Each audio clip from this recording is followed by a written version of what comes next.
षट द्रव्य गुण पर्याय और प्रमाण का, जड़ कर्म चेतन बंध कारू कर्म के अवसान का, कह कर स्वरूप यथार्थ जग का जो किया उपकार है, उसके लिए जिन वाणी माँ को वंदना शत बार है, वंदना शत बार है, वंदना शत बार है।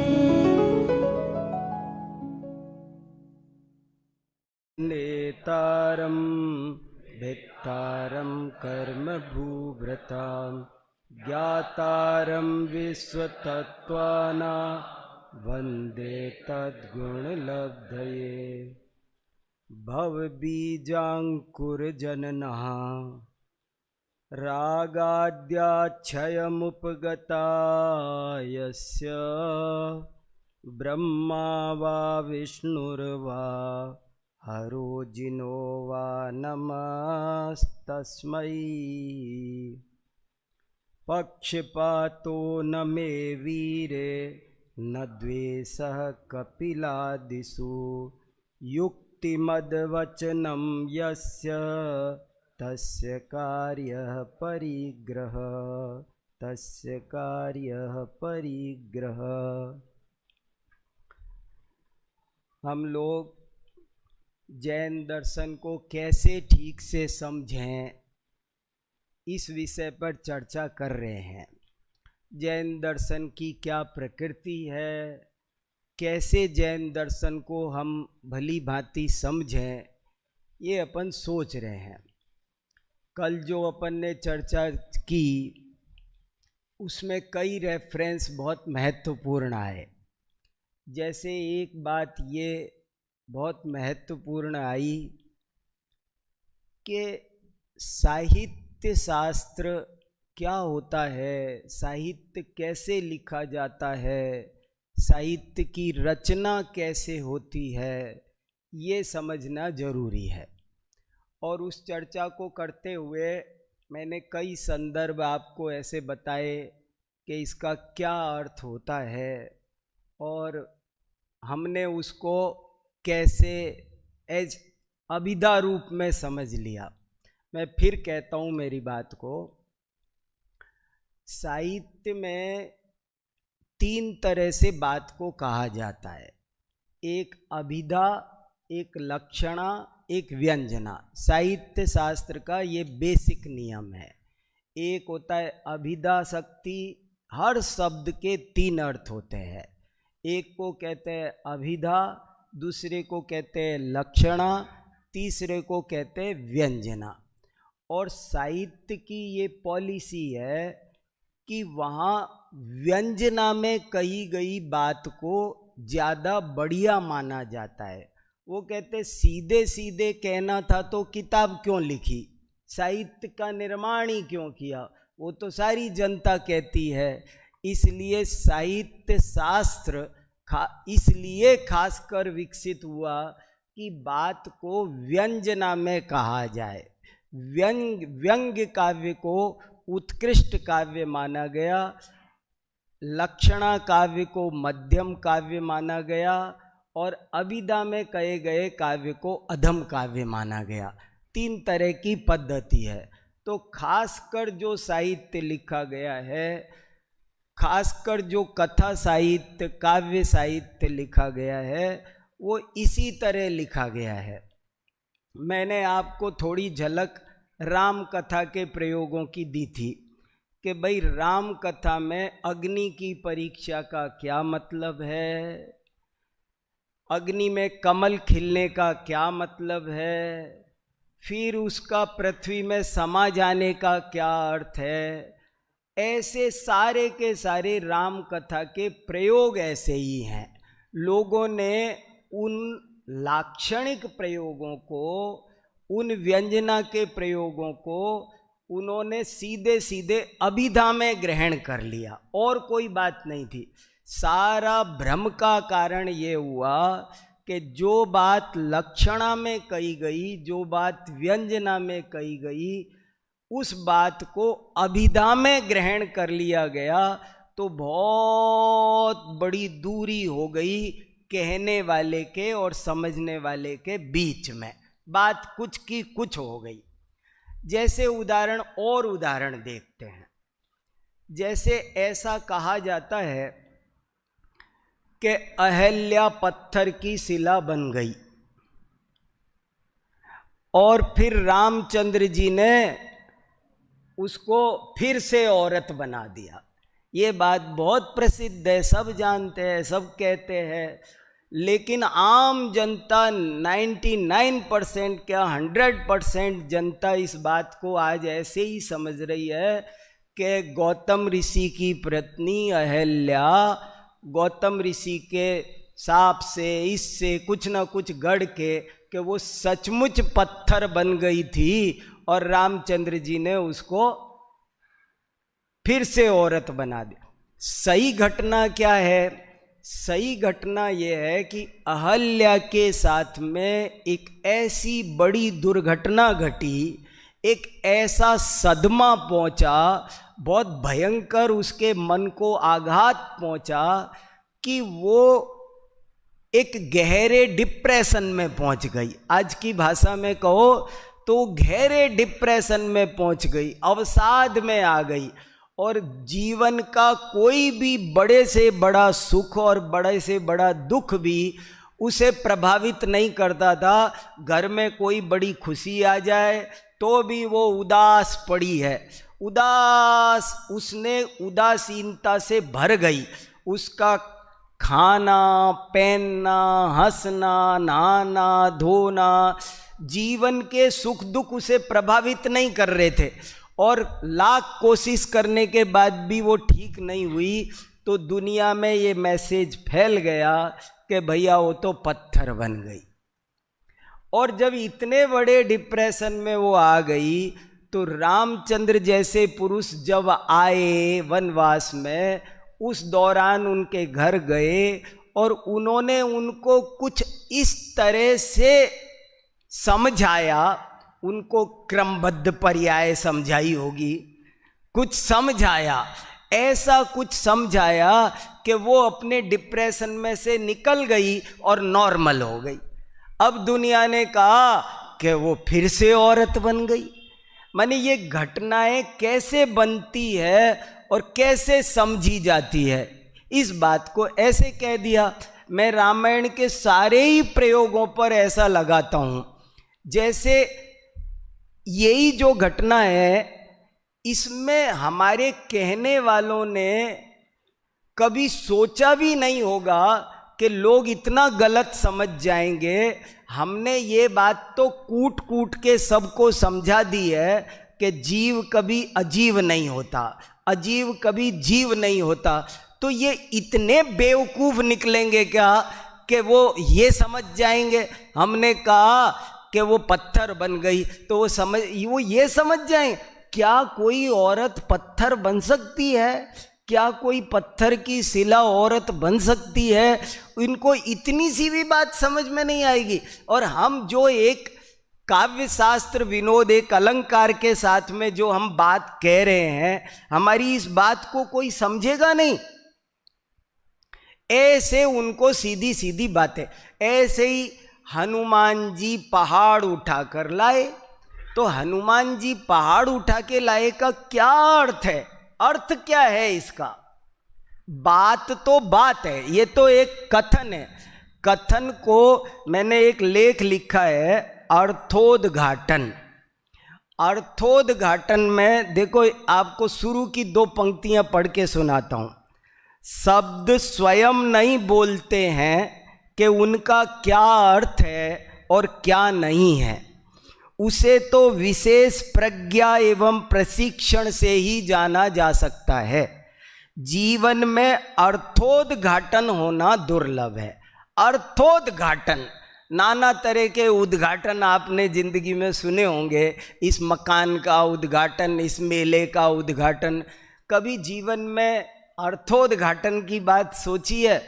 अर्थोद्घाटन, अर्थ, अर्थ समझे, अर्थ माने उसका एक्यूरेट मीनिंग, वो एक्यूरेट मीनिंग समझ में आ जाए वो बहुत बड़ी बात है। तो देखो, शब्द स्वयं नहीं बोलते हैं कि उनका क्या अर्थ है और क्या नहीं है, उसे तो विशेष प्रज्ञा एवं प्रशिक्षण से ही जाना जा सकता है। जीवन में अर्थोद्घाटन होना दुर्लभ है।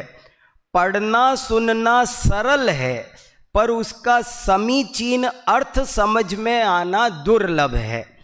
प्रायः देखा जाता है कि लोग जीवन भर या तो खाली शब्दों को ही ढोते रहते हैं या उनका कुछ भी अन्यथा अर्थ समझकर फिर उसके खंडन में ही अपनी ऊर्जा नष्ट करते रहते हैं।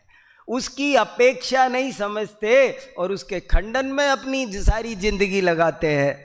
अतएव यहाँ कतिपय बहुप्रयुक्त वाक्यों के अर्थोद्घाटन का एक लघु प्रयास किया जाता है।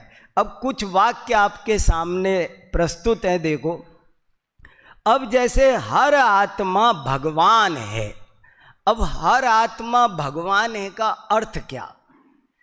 जगह जगह शास्त्रों में से प्रमाण दे दे करके, ये देखो, धवला में से दिया है, जिन सहस्त्र नाम टीका में से दिया है, कातंत्र में से दिया है, कई ग्रंथों में से प्रमाण दिए हैं।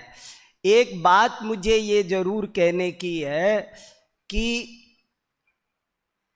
एक नेता के भाषण में और एक जिनवाणी के वक्ता में बड़ा अंतर होता है।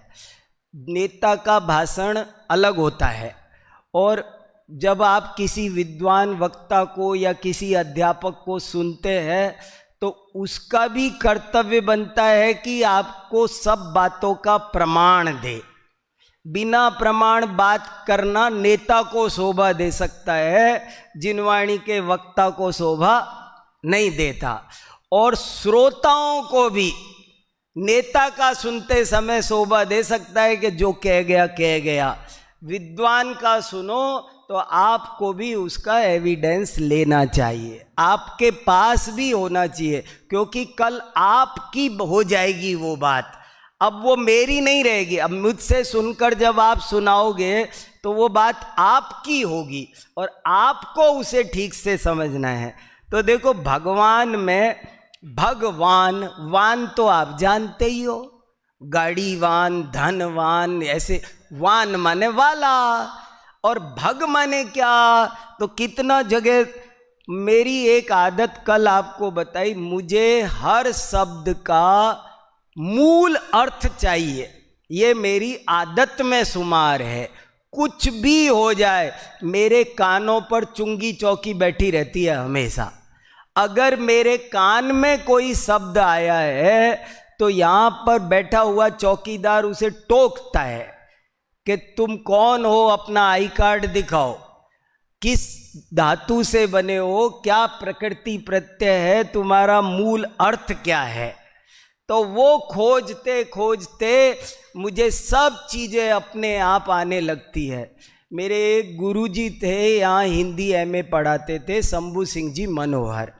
वो कहते थे आदमी को ए मैन ऑफ लेटर होना चाहिए, ए मैन ऑफ सब्जेक्ट नहीं, ए मैन ऑफ टॉपिक नहीं, ए मैन ऑफ सेंटेंस नहीं, ए मैन ऑफ वर्ड नहीं, बल्कि a man of letter. Letter समझे?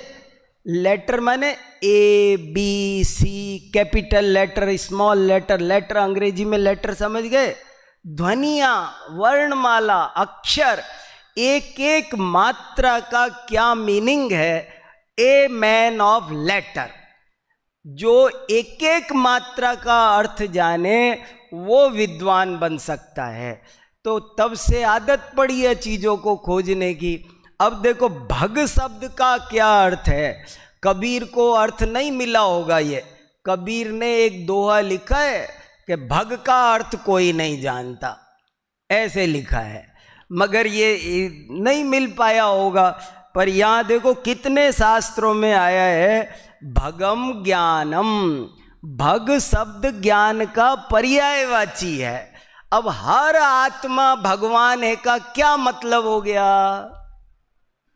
कि सब आत्मा ज्ञान स्वभावी है, सीधी सी बात है। ये भगवान शब्द का अर्थ इतना, और हमने भगवान शब्द का अर्थ समझ लिया अरियंत सिद्ध जैसा, प्रगट भगवान वाली बात नहीं है।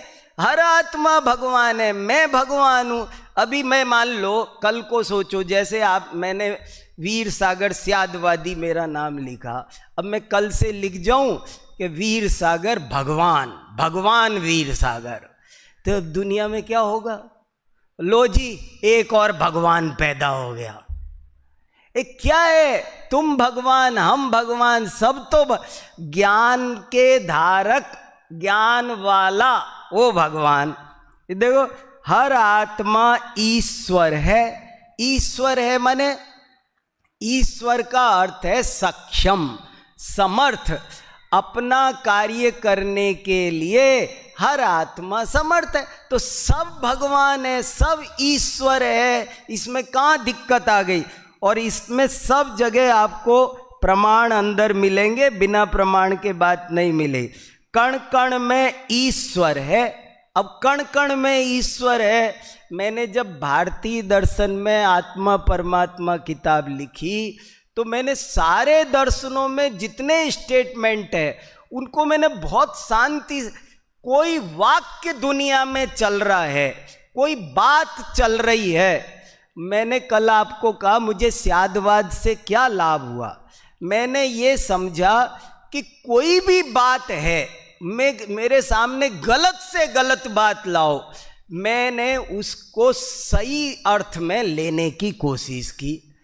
सही से सही बात लाओ, मैंने उसको गलत अर्थ में देखने की कोशिश की, और मैंने उसके दोनों पहलू देखे। तो पूरा मेरा आज भी विश्वास है कि यदि हमको सत्य ज्ञान करना है, अगर हमें पूर्ण ज्ञान करना है, तो हमको गारंटी से उसके दोनों पक्ष देखने ही पड़ेंगे, उसके बिना हम पूर्ण ज्ञान नहीं कर सकते। तो देखो कण कण में ईश्वर है, इसका अर्थोद्घाटन कितने लोगों को है? लोग क्या समझते हैं कि वो एक ईश्वर है और वो ही कण कण में रहता है, वो रहता है, ऐसा समझते हैं। सारी दुनिया में चलता है ऐसा। अरे ये मतलब नहीं है। कण कण में ईश्वर है का मतलब है हर पदार्थ अपना कर्ता कर्म करण संप्रदान अपादान सब है, वो अपना मालिक आप है, अपना कार्य करने के लिए वो पूरी तरह समर्थ है, पराधीन नहीं है, उसे किसी का कुछ लेना नहीं है, किसी की सहायता की अपेक्षा नहीं है, ये उसका अर्थ है। लेकिन समझते हैं कि वो चेतन ईश्वर ब्रह्म अद्वैत वेदांतियों, उससे अद्वैत वेदांत बन गया। भगवान एक है, तो एक है माने क्या? देखो अगला देखो, भगवान या ईश्वर एक है। यहां एक शब्द के अर्थ में बड़ी भ्रांति होती है। प्राय लोग एक शब्द का अर्थ संख्या से एक समझ लेते हैं, किंतु यहां एक शब्द का समीचीन अर्थ एक नहीं अपितु एक जैसे हैं। जैसे कि हम बोलते हैं, हमारी जिंदगी में लाखों सेंटेंस हम रोज बोलते हैं, हम सब एक हैं। अब हम सब एक हैं का क्या मतलब होता है? हम सब एक है, ये बात कितनी विरोधी है। हम दोनों एक हैं, हम दोनों एक है मतलब हम दोनों एक है, हम दोनों एक है, दोनों एक है। दोनों कैसे एक हो सकते हो? दो हो कि एक हो? लेकिन बोलते हैं और किसी को कोई आपत्ति नहीं होती। तो भगवान, हमारे पूर्वजों ने जब ये कहा था कि भगवान एक है, तो हमारी इस मिथ्या धारणा को तोड़ा था कि तुम भगवानों में अंतर मत करना, वे सब एक से हैं, वीतराग सर्वज्ञ सब एक। हमें ये बात अच्छी तरह समझाने के लिए कहा गया कि भगवान एक है, और हमने क्या समझ लिया कि वो संख्या में एक है, एक नहीं है, एक जैसे हैं। देखो हम सब एक हैं, माँ के लिए चारों बेटे एक है, गुरु जी के लिए सब विद्यार्थी एक हैं। एक हैं माने क्या? मुझे तो जितने भी वाक्य आप लाओ भारतीय संस्कृति में प्रचलित, लोक में प्रचलित, सबके पीछे कहीं न कहीं मुझे कुछ विशेष विवक्षा नजर आती है। अगला देखो, आत्मा एक ही है, ये भी चलता है, आत्मा एक ही है, तो वो भी यही अर्थ है। यहां भी एक शब्द का अर्थ एक जैसा ही है। अब देखो, मैंने फर्क नहीं उनमें, वो उसकी समानता को हाईलाइट करने के लिए एक कहा। फिर देखो, आत्मा जड़ है, एक विवक्षा से आत्मा को जड़ भी कह दिया, और इसमें परमात्म प्रकाश के प्रथम अधिकार के 53 नंबर के दोहे का रेफरेंस है, जिसमें आत्मा को जड़, सिद्ध भगवान जड़ है। क्यों जड़ है? कि उनमें क्षयोपशम ज्ञान नहीं है, इसलिए जड़ है। वे कुछ करते धरते नहीं, कितना भी पुकारो, वीतराग है, कहीं जाते नहीं, आते नहीं। 3 लोक में कोई भयंकर कुछ वज्रपात हो तो भी वे त्रैलोक्य मुक्ता ध्वनि, तो भी वे किंचित भी आंदोलित नहीं होते, इसलिए जड़ है। फिर देखो, भगवान शुद्ध बुद्ध होते हैं। अब ये भी अर्थ बहुत कम लोगों को पता है, शुद्ध बुद्ध। बड़े लोगों ने कैसे सूत्र शैली में बात कही, भगवान शुद्ध बुद्ध होते हैं। तो शुद्ध बुद्ध होते हैं मतलब, शुद्ध माने वीतराग और बुद्ध माने सर्वज्ञ। दो ही तो गुण हैं, सारा दारो मदार इन 2 ही बिंदुओं पर तो टिका है, और उन्होंने सॉल्ट में जन जन तक, चाबियों में छोटी छोटी, जैसे कोई वैद्य छोटी सी गोली में सैकड़ों रोगों की दवा भर देता है, ऐसे ही हमारे पूर्वज छोटे छोटे वाक्यों में बहुत कुछ भर गए। सब भगवान शुद्ध बुद्ध है। तुम यहां पर कोई ढीलापन नहीं चलेगा, कोई गलत फहमी नहीं पालना। भगवान में वीतरागता और सर्वज्ञता, ये 2 कूट कूट के भरे हैं, इनमें कोई कमी नहीं है। इस बात को बताने के लिए शुद्ध बुद्ध शब्द दिया। कई जगह है, भक्तांबर में कई जगह शुद्ध बुद्ध शब्द आया। देखो, सब विधि का विधान है, सब विधाता का खेल है, विधाता जो करे वो होता है। लोक में खूब कहा जाता है विधाता विधाता विधाता विधा। लोगों ने विधाता नाम की कोई चीज समझ ली कि कोई एक विधाता है और वो सब कुछ करता है। अरे विधाता माने कुछ नहीं, विधाता माने काल लब्धि। विधाता माने क्या होता है? सब पूरे के पूरे श्लोक है। ये देखो, महापुराण का 4थे पर्व का 37वां श्लोक मैंने उद्धृत किया है। विधि सृष्टा विधाता च दैवम कर्म पुरा कृतम ईश्वरश्चेति पर्याया विज्ञेया कर्म वेदस। विधाता कर्म का पर्यायवाची है, विधाता वस्तु की तात्कालिक योग्यता का पर्यायवाची है। अब ये कितनी बड़ी बात दुनिया में चलती थी कि जो भी होता स्वयं जगत परिणाम, जो होना हो, जिस द्रव्य का जिस क्षेत्र में जिस काल में जिस भाव से जैसा परिणमन होता है वही होता है। ये बताने की कोशिश थी कि सब विधाता करता है, और लोगों ने क्या समझ लिया कि विधाता नाम का कोई एक पर्टिकुलर आदमी है, उसका हेड ऑफिस चलता है और वहाँ ऐसा अकाउंट, और वो जो कर दे भैया वो करता है। कैसी सुंदर सुंदर बातें, लेकिन उनका जीवन में अर्थोद्घाटन नहीं हुआ, वो ठीक से संप्रेषित नहीं हुई। वक्ता का अभिप्राय श्रोता तक पहुंच जाए, इसका नाम अर्थोद्घाटन है। जो कहना चाहा हो वो ही पहुंच जाए तो उसका नाम अभिधान और अभिधेय की मैत्री बैठ जाना बहुत कठिन काम है। अभी मैं आपसे बोलूं बिल्ली, तो आप सब बोले कौन नहीं जानता, हम सब जानते हैं बिल्ली। लेकिन अभी मैं सबसे कहूं कि चित्र बनाओ तो पता चल जाएगा। किसी को बैठी बिल्ली दिखी होगी, किसी को खड़ी दिखी होगी, किसी को पूंछ उठाती, किसी को दौड़ लगाती, किसी को काली, किसी को सफेद, किसी को, तो कैसे माने वो ही अर्थ आया क्या? शब्द और अर्थ भेद है कि अभेद, इस पर जैन आचार्यों ने बहुत चर्चा की। शब्द शास्त्र पर बड़ा विमर्श हुआ है कि कैसा शब्द और अर्थ में भेद है कि अभेद है। अगर अभेद हो, सर्वथा अभेद माना जाए, तो अग्नि कहते ही जबान जलनी चाहिए,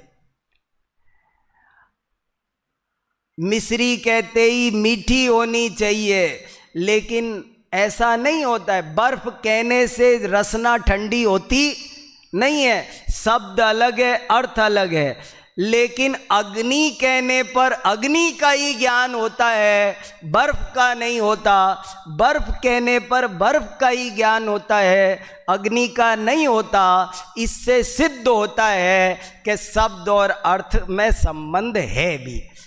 शब्द, मुझे तो ये बात समझ में आ गई कि कोई भी बात है, आपको उसके दोनों ही पक्ष बैठेंगे ही बैठेंगे। सही उत्तर जानना है, क्या जानना है, तो दोनों पक्ष समझने पर ही आपको सही उत्तर मिल सकता है, उसके बिना नहीं मिल सकता।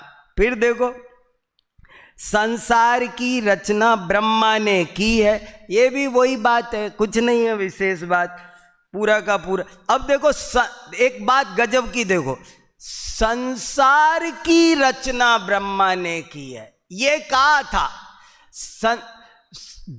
जगत की रचना नहीं, संसार की रचना। और संसार माने क्या? संसार माने हमारे राग द्वेष। देखो ये बहुत सुंदर लिखा हुआ है, देखो यहां संसार और ब्रह्मा दोनों शब्दों के अर्थ में बड़ी भ्रांति हो रही है। संसार का अर्थ हमने भौतिक लोक लगा दिया, और ब्रह्मा का अर्थ हमने वो ब्रह्मा जी, कोई एक पर्टिकुलर व्यक्ति लगा दिया। जबकि संसार का अर्थ था संसरणम संसारः परिवर्तनम इत्यर्थ। मेरे संसार कहाँ रहता है ये बताओ? मेरा संसार मेरे अंदर है, आपका संसार आपके, जिसका जो संसार अपनी जो मोह राग द्वेष की पूरी ग्रुप है, झुंड है, उसका नाम संसार है, और उस संसार का कर्ता दूसरा थोड़ा ही है। ऐसे चीजें निकलती है। अब देखो, परमात्मा सर्वव्यापक है, ये भी कहा गया, खूब कहा गया, लोक में कहते हैं। लेकिन सर्वव्यापक, प्रवचन सार में इसको सर्वगत कहा। सर्वगत, तो सर्वगत का मीनिंग क्या? अरे सबको जानता है, उसका ज्ञान। एक बहुत बड़ी बात कहने की कोशिश की थी। भारतीय संस्कृति में, पूरी भारतीय संस्कृति में वीतरागता और सर्वज्ञता कूट कूट के बताई गई है, समझाई गई है, मगर उनका अर्थोद्घाटन धीरे धीरे काल के प्रवाह में खोता चला गया, घिसता चला गया। अर्थ घिस गए, शब्द घिस गए, और उनके अर्थ हमारे हाथ से फिसल गए। हम उनके अर्थों को ठीक ठीक नहीं समझ पाए। क्या अर्थ कभी था और क्या अर्थ आज हमारे हाथ में रह गया।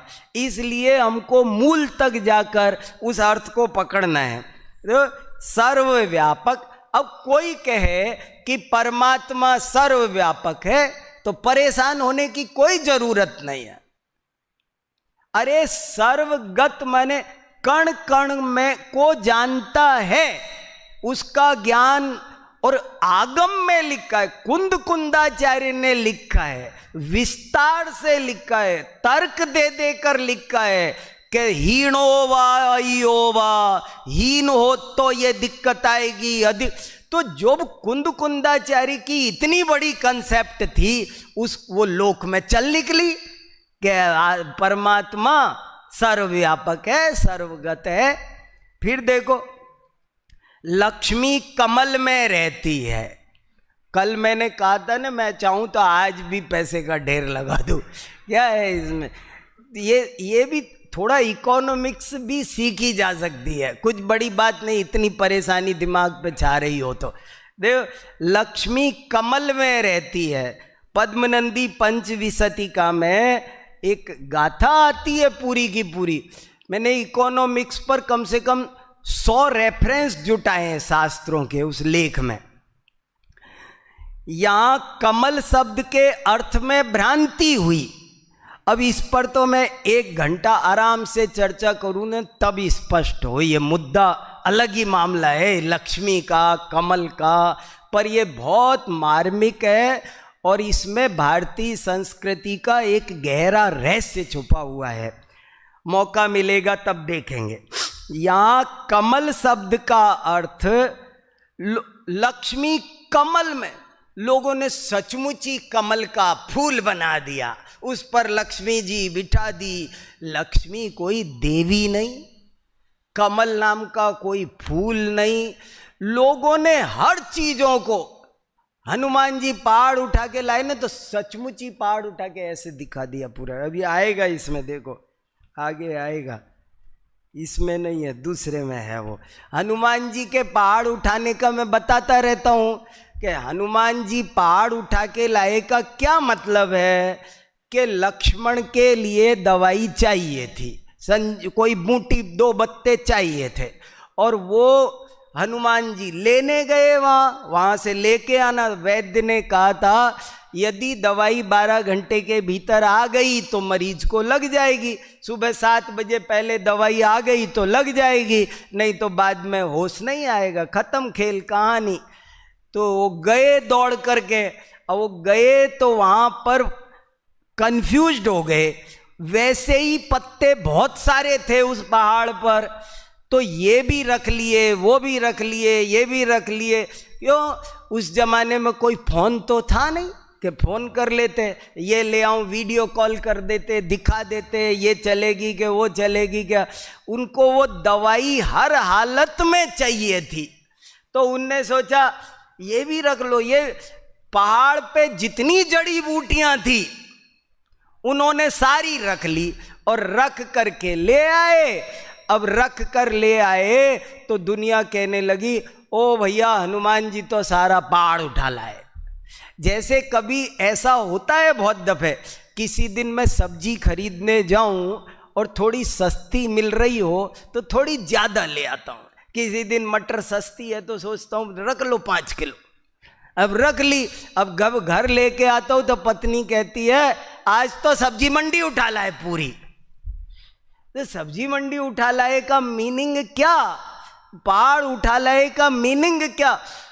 कथा साहित्य तो पढ़ना ही नहीं आता लोगों को, पूरा का पूरा कैसे वो लिखा जाता है, रचना उसकी रचना की प्रक्रिया क्या होती है। तो लक्ष्मी कमल में रहती है, इसका मतलब है लक्ष्मी उनको मिलती है जो लक्ष्मी को नहीं चाहते हैं। जो लक्ष्मी को चाहते हैं उन्हें लक्ष्मी नहीं मिलती। माया छाया एक सी, घटे बड़े चिन्माय, इनकी संगति जो लगे तिन्हें कबहु सुख नाय। आप छाया के पीछे भागो तो वो छाया दूर जाती है, आप पीछे हटो तो पास आती है। कौन बड़ी बात है? तो ये अनास, आपने भौतिक विज्ञान पढ़ा, आपने रसायन विज्ञान पढ़ा, आपने तरह तरह के विज्ञान पढ़े। एक दिन मैं एक व्याख्यान करना चाहता हूं, उसका नाम होगा अनासक्ति विज्ञान। अनासक्ति का विज्ञान है बहुत बड़ा। जो चाहता है उसको ना मोक्षोपि मुमुक्षुताम, मोक्ष भी उनको नहीं मिलता जो मोक्ष मोक्ष चाहते हैं।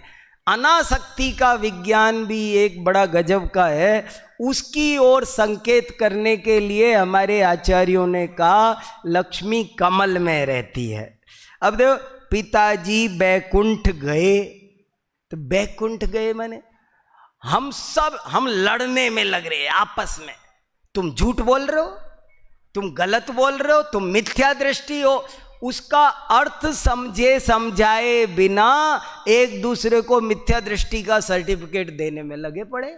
और उसका मीनिंग कब वो वाक्य क्यों चला, वैकुंठ, वै प्लस कुंठ, वय माने उम्र, कुंठ माने समाप्त, आयु पूर्ण हो गई, बैकुंठ गए। ये कितनी सीधी सच्ची बातें थी। हमने समझ लिया बैकुंठ नाम की कोई एक जगह होती होगी, एक सिटी होगी, कोई आश्रम होगा, वहाँ जाते होंगे, ऐसे वहाँ बैठते होंगे, आराम करते होंगे, ऐसे कुछ दुनिया क्या समझ रही है बैकुंठ गए। ऐसे देखो, भारत में 33 करोड़ देवी देवता है। तो बिल्कुल सही घटना बता रहा हूं। एक बहुत बड़े प्रोफेसर हमारी यूनिवर्सिटी में आए थे, दर्शनों के बड़े प्रकांड विद्वान, और उन्होंने इसका मुझे अर्थ बताया। उन्होंने कहा आपको भरी सभा में बताया, हमको क्या बताया, अकेले थोड़ी बताया। उन्होंने कहा पहले भारत की जनसंख्या 33 करोड़ थी और हर व्यक्ति का शुद्ध आचरण था। हर व्यक्ति, दुनिया में आग लगी पड़ी है, यहाँ का भारत का नागरिक, यहाँ ताले नहीं लगते थे। यहाँ का सिद्धांत था मातृवत परदारेषु परद्रव्येषु लोष्ठवत आत्मवत सर्वभूतेषु यह पश्यति स पंडित।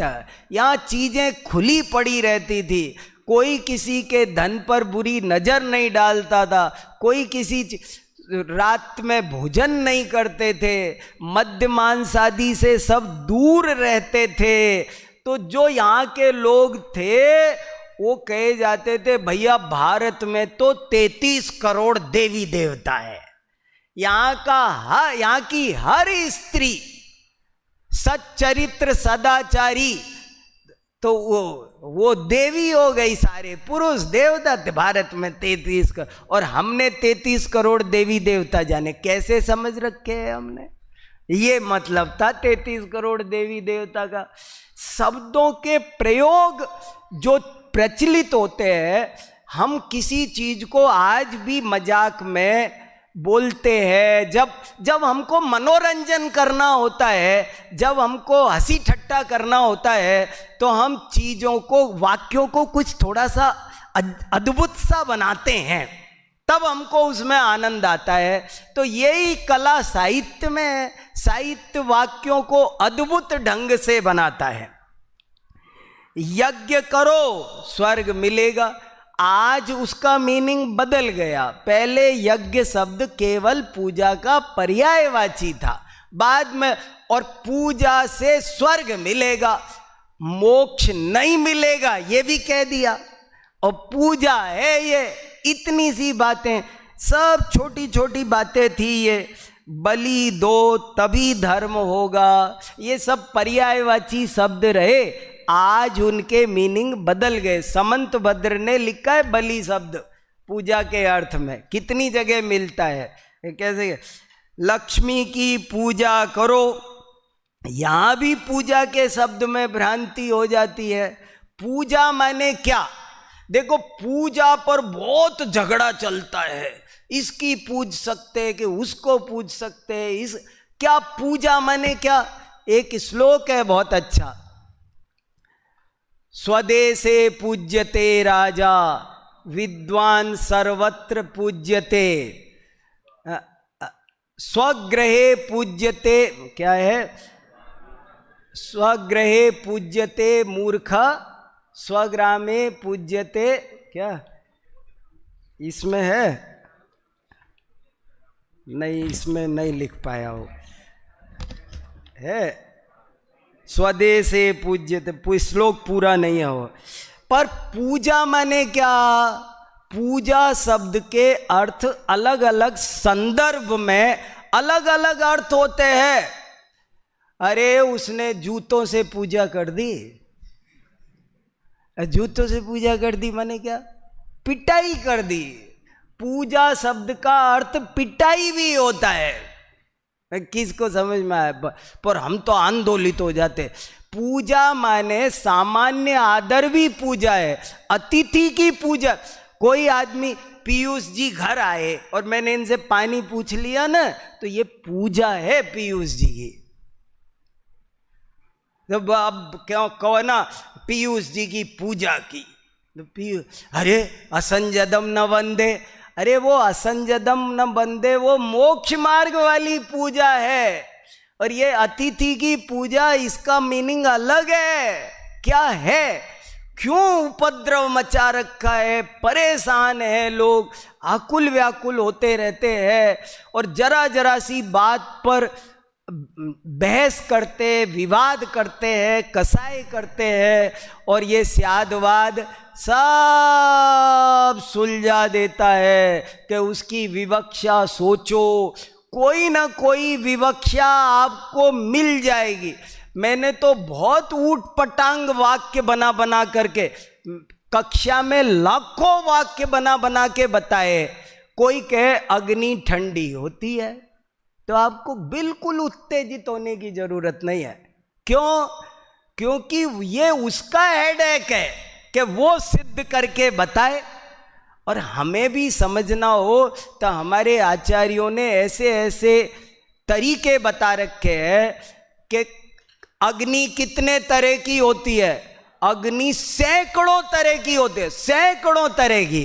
चार तो यही है, नाम अग्नि, स्थापना अग्नि, द्रव्य अग्नि, भाव अग्नि।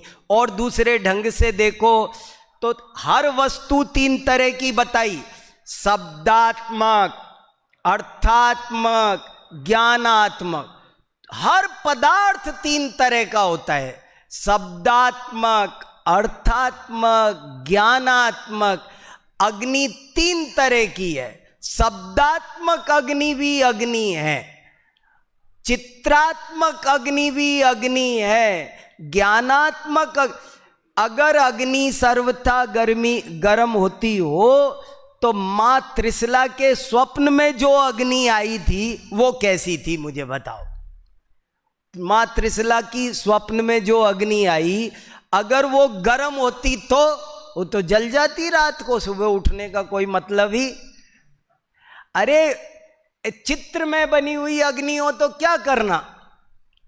इसलिए हर चीज को आंदोलित हुए बिना शांति से सुनो, शांति से उसका अर्थ विचारो, गंभीरता से देखो, तो आपकी भी शांति, दूसरे की भी शांति, चीजों का सुलटारा और समस्या का समाधान कि भाई ये बात ऐसे है। ऐसे हर चीज घटती चली जाएगी, कोई दिक्कत नहीं आएगी। लक्ष्मी की पूजा करो, सरस्वती की पूजा करो। क्या सरस्वती की पूजा करो? कितने ही लोग इस बात पर लड़ते हैं। देखो इसको पढ़ो, देखो बहुत अच्छा है ये। पूजा शब्द के अर्थ पर तो हम ऊपर चर्चा कर चुके हैं। यहाँ केवल माता शब्द के अर्थ का, सरस्वती माता, माता माने क्या? माता माने कोई ऐसे अभिदा परक औरत नहीं है, मैं उसके पेट में से नहीं निकला हूं। कोई औरत होगी सरस्वती और मैं उसके पेट में से निकला हूं। अरे माता, धरती माता। देखो अपन क्या बोलते, भारत माता की। तो भारत माता की जय माने क्या? क्या होता है भारत माता? क्या होती है भारत माता? क्या है? और कोई कह दे ये तो झूठ वाक्य है, मैं भारत माता की जय नहीं बोलूंगा। जिनवाणी माता की है। जिनवाणी माता की क्या? क्या जिनवाणी माता, माता क्या होता है माता? अरे वो स्त्रीलिंग शब्द है। सो माता हमारे लिए परम आदरणीय है, परम पूज्य है। वो हमारी रक्षा, जैसे माता हमको पालती है, जैसे हमें पुष्ट करती है, जैसे हमें रक्षा करती है, ऐसे करती है। सही घटना है। एक दफे हमारा एक विद्यार्थी कॉलेज में नौकरी करता है और उस कॉलेज में 15 अगस्त का दिन आया तो उसने कहा मैं तो भारत माता की जय नहीं बोलूँगा, मैं ध्वजा को, ये सब अचेतन, ये तो मूढ़ताएं हैं। हमने बहुत एक प्रकरण हमारे यहाँ मूढ़ताओं का भी है, लोक मूढ़ता, देव मूढ़ता, गुरु। लेकिन उसका मतलब क्या? जब आप सही अर्थ नहीं समझते हो तो वही चीज मूढ़ता है, और सही अर्थ समझ जाओ उसका तो मूढ़ता नहीं है। आप ऐसे तो जिनवाणी माता को भी आप कह सकते हो, हम क्यों नमस्कार। आप पचरंगी ध्वजा को प्रणाम करते हैं, अपना जिन शासन ध्वज वंदनीय है कि नहीं है? तो ध्वज माने क्या? कपड़े का टुकड़ा, कपड़े का टुकड़ा वंदनीय है। क्या है वंदनीय? तो हम चीजों को समझ नहीं पाते हैं। जीवन में अर्थोद्घाटन बड़ा ही दुर्लभ है, ये मेरा कहने का आशय है। इसलिए हमें बहुत शांति से जब भी कोई बात सुनी जाए, पढ़ी जाए, तो शांति से उसको समझने की कोशिश की जाए, अनेक संदर्भों में समझी जाए तो ये सब समझ में आएगा। इसी तरह की और बहुत सारी बातें हैं। अब जैसे अर्थ गलत कैसे हो जाता है? अब एक वाक्य है, सदा सत्य बोलो। अब सदा सत्य बोलो कहकर जो कहा गया है वो आप तक संप्रेषित नहीं हुआ तो आप मुसीबत में फंस जाओगे। आपको जो कहा गया है ना, हमने सत्य माने क्या समझ लिया? सत्य शब्द के दो अर्थ हैं। एक सत्य, एक एक शब्द के 50 अर्थ है। सत्य शब्द का एक अर्थ है सत्तावाचक। जैसा सत शब्द अस्तित्ववाचक भी है, इसीलिए सर्वार्थ सिद्धि में लिखा सत्य की चर्चा करते समय सत शब्दो नात्र सत्तावाचक अपितु प्रशंसावाचक। सत शब्द यहां सत्तावाचक नहीं है बल्कि प्रशंसावाचक है। प्रशंसावाचक मतलब कि जो बोलना प्रशंसनीय है वो बोलो। सत्य माने जैसा है, जो जैसा है मैं तो वैसा बोलूंगा। सत्यमपि विपदे, रत्नकरंड श्रावकाचार्य में लिखा सत्य के प्रसंग में कि सत्य मत बोलना कभी भी, क्यों? विपत्तियों से घिर जाओगे। सत्य बोला तुमने, जो जैसा है वैसा बोलूं। मैं अभी पत्नी से बोलूं कि तुम तो बेड़ी हो, कुछ नहीं है, सब सुतदारा हो न स्वीरी, सब ऐसे है। ये जैसे जो वस्तु का स्वरूप जैसा जैसा है, स्त्री परिवार क्या क्या कुटुंब को लिखा, वो बोलो कुटुंब वालों को, कल तक कुटुंब बचा लेना। क्या तो सत्य बोलना का क्या मतलब, क्या कहना चाहते थे? मैंने कल एक वाक्य बोला ना, जैन आचार्यों ने कौन सी भाषा बोलना, इस बारे में तो कहा सर्वभाषा सरस्वती, कोई एक नहीं बताई। कोई भी भाषा संसार की हो, 700 लघु भाषाएं और 18 महाभाषाएं, इनमें दिव्य ध्वनि खिड़ती है। तीर्थंकर बोलते हैं भाषा कोई बुरी नहीं होती है, लेकिन भाषा कैसी बोलनी, इस पर उन्होंने बिल्कुल बारीकी में गए हैं, बहुत सूक्ष्मता में गए हैं।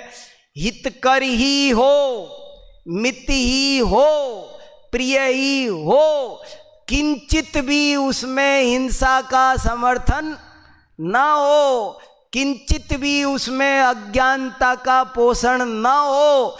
जरा जरा सी बात पे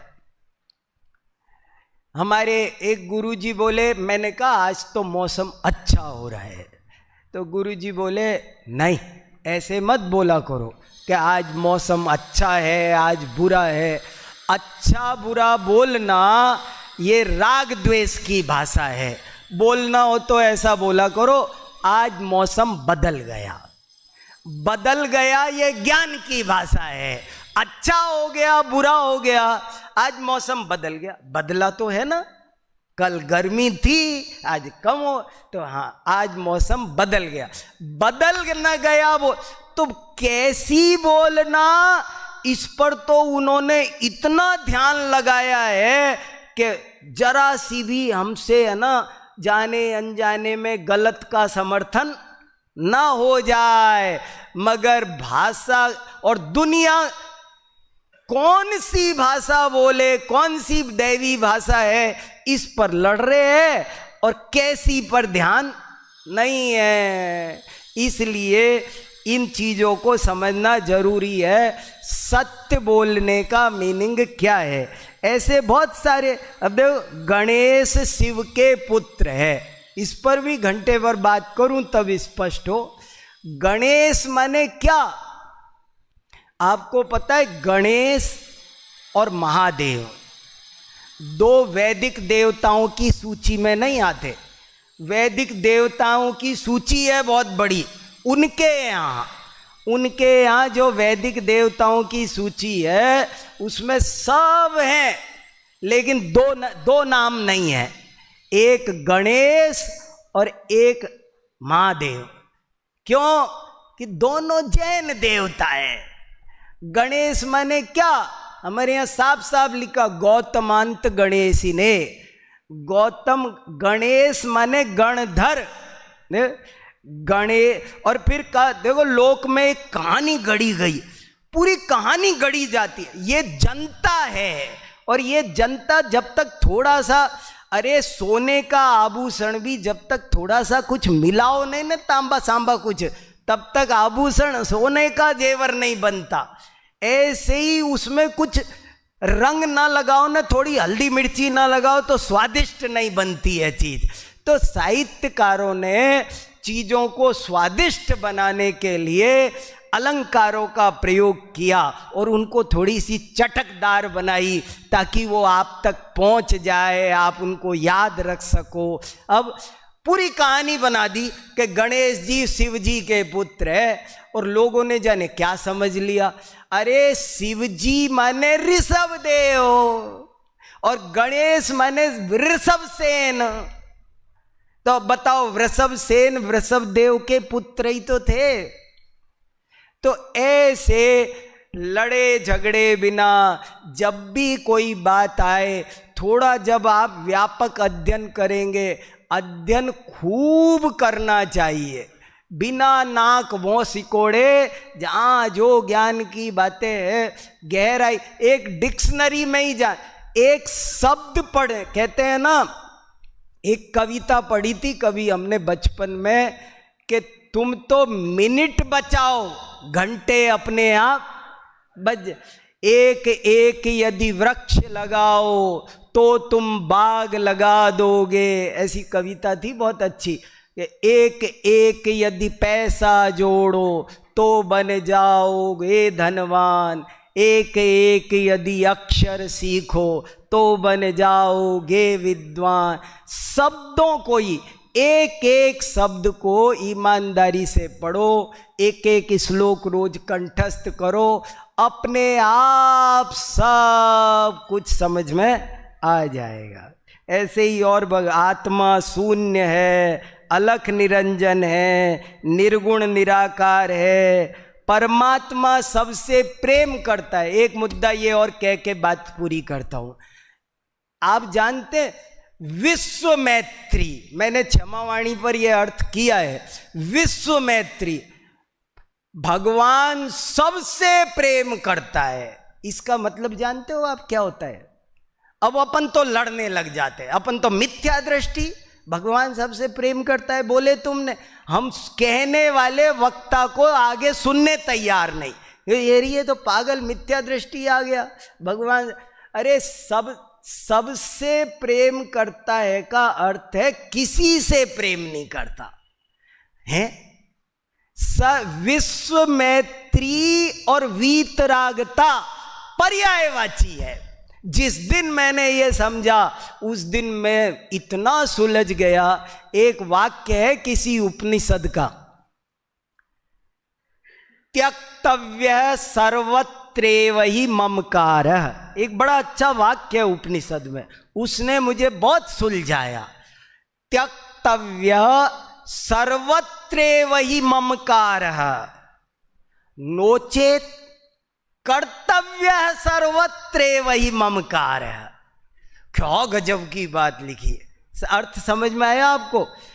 त्यक्तव्य सर्वत्रेव ही ममकारः, सबसे प्रेम ममता छोड़ दो, सबसे प्रेम छोड़ दो, ये धर्म का उपदेश। वो बोला नो, बोले नहीं छोड़ सकते, नोचेत कर्तव्य सर्वत्रेव ही ममकार है, तो तुम सबसे प्रेम करो, तुम सबसे प्रेम छोड़ो, किसी से प्रेम मत करो। बोले साहब संभव नहीं है, तो तुम सबसे प्रेम करो।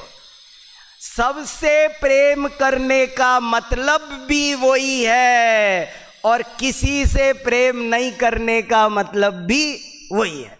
आप ऐसे सोचो, उदाहरण से समझाऊं, मान लो मैं यूनिवर्सिटी में वाइस चांसलर हूं और आज इंटरव्यू है और उस इंटरव्यू में विवेक जी भी आए।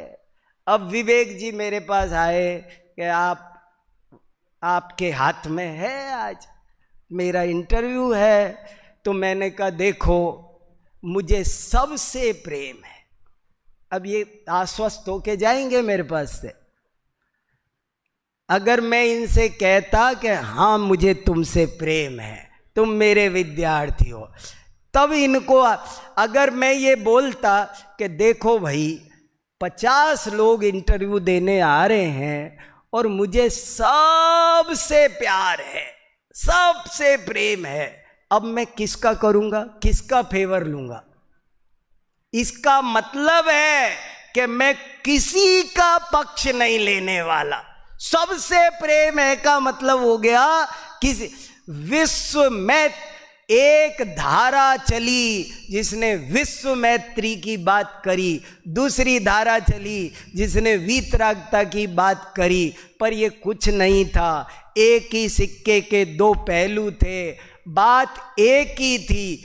तीर्थंकर ऋषभ देव ने 2 प्रकार का धर्म कहा, एक ऋषि धर्म और एक मुनि धर्म, और वही नदी के 2 किनारे की तरह चलता रहा और 2 धाराएं बन गई।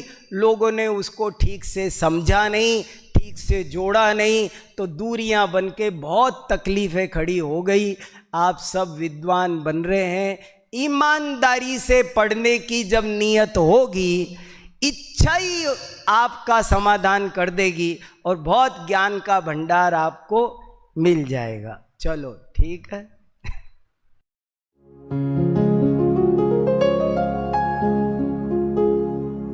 निज निधि निज में बताए, यह अनंत उपकार है उसके लिए जिन वाणी माँ को वंदना शत बार है, वंदना शत बार है, वंदना शत बार है।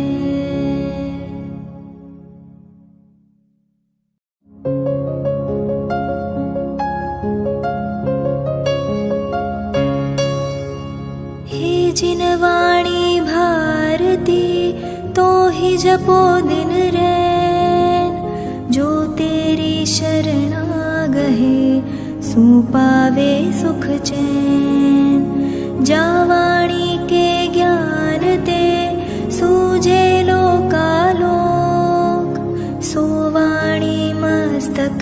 नवो सदा देत हो ढोक, सदा देत हो